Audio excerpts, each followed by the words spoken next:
monde, j'espère que vous allez bien. Aujourd'hui, on va réaliser 3 TP, le TP numéro 5, 6 et 7 concernant le module d'automatique et voir différents types de simulation.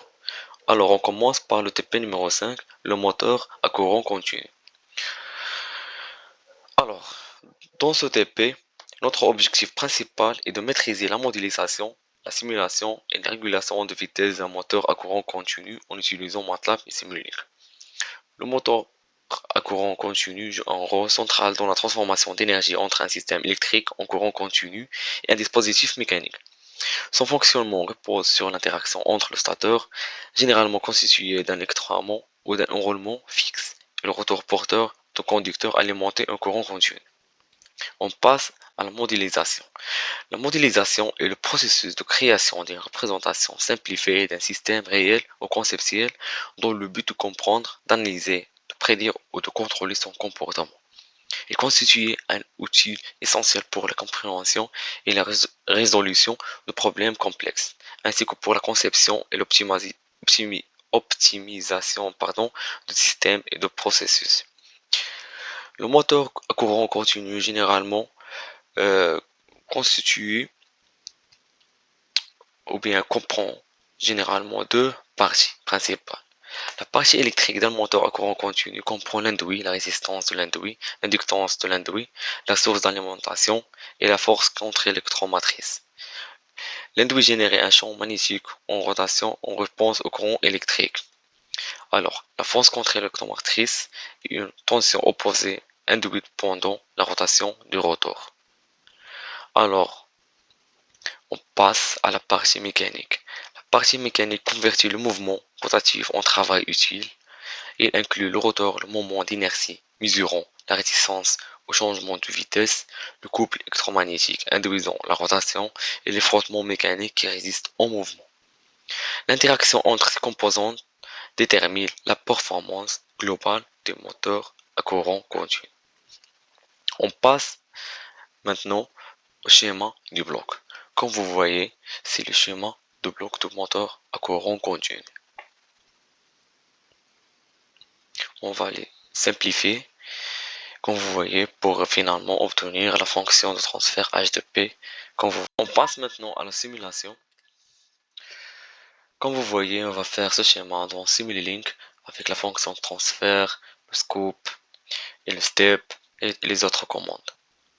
Alors, pour mettre le système dans un seul bloc avec les entrées U, C et les sorties oméga et I, on va mettre au lieu de step un bloc qui s'appelle I et au lieu du scope un bloc qui s'appelle H. Comme vous voyez, on va le faire et on passe à la visualisation des courbes. On clique sur un, on clique sur les scopes. Voici la première courbe et alors le deuxième courbe.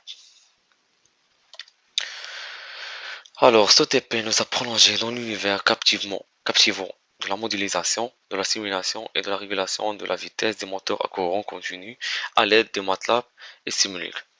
Alors, on passe à la TP numéro 6, le test. Alors, on passe à la TP numéro 6, le test, la réalisation de deux exercices, 1 et 2, le premier de premier ordre et le deuxième de deuxième ordre. L'objectif de ce TP est d'analyser le comportement d'un système de premier et de deuxième ordre représenté par l'équation G en fonction de diverses valeurs du facteur d'amortissement Xi et d'autres paramètres. Alors, le schéma de la fonction de transfert du système de premier ordre, comme vous voyez, et le schéma de la fonction de transfert du système de deuxième ordre. Alors, on clique sur un et deux clics sur le scope pour afficher la courbe. C'est ça la courbe de la fonction du système de premier ordre. Et voilà la courbe du système de la fonction du système de deuxième ordre. À la fin de cet TP, nous avons prolongé dans l'univers passionnant de la modélisation et de la simulation avec Simulink où nous avons créé un système de premier et de deuxième ordre, notre objectif était d'analyser, identifier les divers paramètres de la fonction h associés à ces TP, à ces systèmes. Alors, à bientôt pour réaliser la 7e TP.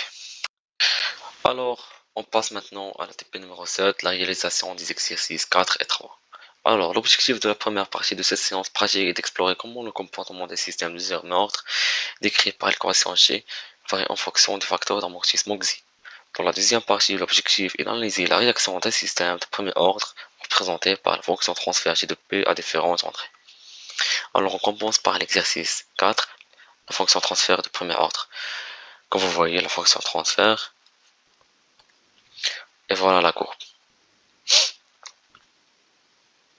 On passe maintenant à l'exercice numéro 3, fonction de deuxième ordre. Comme vous voyez, pour x égale à 5, la fonction transfert ici.